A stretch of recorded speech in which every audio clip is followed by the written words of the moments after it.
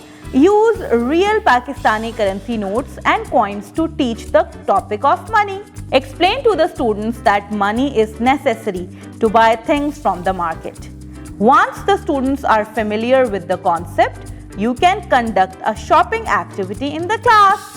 Ask the students to bring old toys and spare stationery. Put price tags on the items.